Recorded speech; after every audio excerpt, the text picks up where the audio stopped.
Hello students, I wanted to do another example of graphing from standard form. And so this is number 3 in the packet I gave you. And I chose this one because it's different than the other example.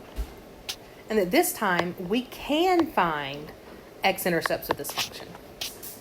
And so this function's really easy to factor. So I'm going to factor. Let's see, that's x and 3 and 1.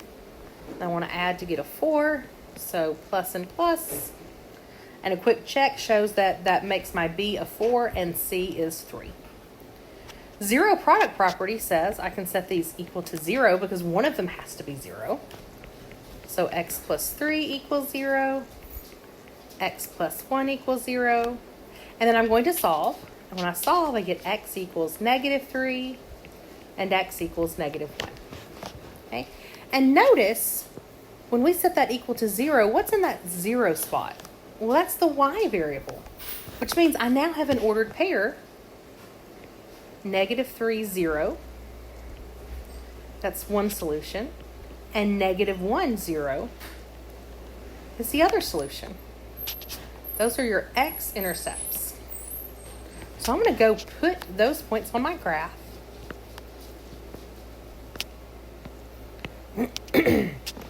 And that's how this example is different. The other example didn't have an x-intercept. All right, now I need to find my axis of symmetry. But I can tell by looking, we know the symmetrical nature of a parabola. My axis of symmetry is going to be directly in the middle of those 2 points. So I can easily say that's x equals -2. But if you are not yet at the point you're ready to look and be able to tell me that, you can always use the formula (b over 2a). So here that would be -4 over 2 times 1 is 2. So x equals -2. That is your line of symmetry. Let's box that answer. And then to find the vertex, we know that we take our original equation, but anywhere I see an x, I'm going to put a -2. And this is how you show your work.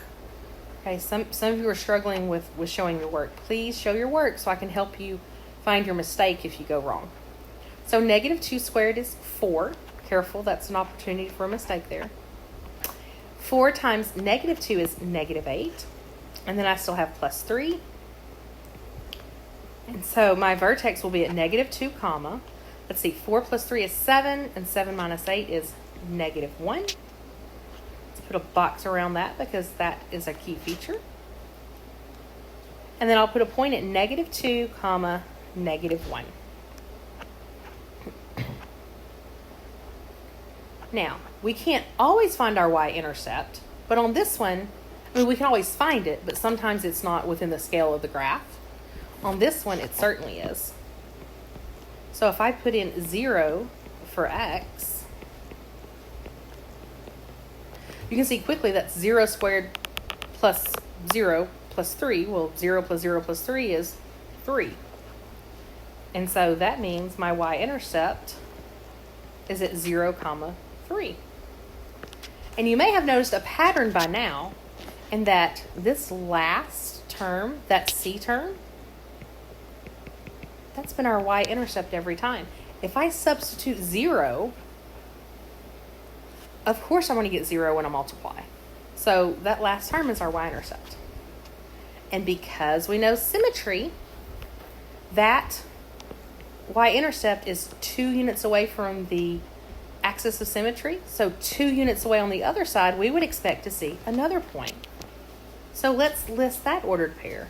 That's -4, comma 3. And I think we have enough to sketch the graph, but if we wanted, we could go in and find other points. We could use -0.5 for x and solve for y. We could pick another y value and solve for x. We have a lot of options here, but at this point, I think we're ready to sketch. So if we sketch,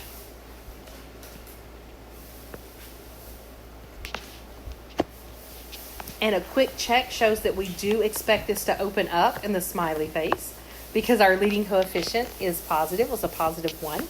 So this does open up. Everything looks good. Okay, I hope you found this helpful. Remember, you did have a homework assignment associated with this lesson. See you tomorrow. Bye-bye.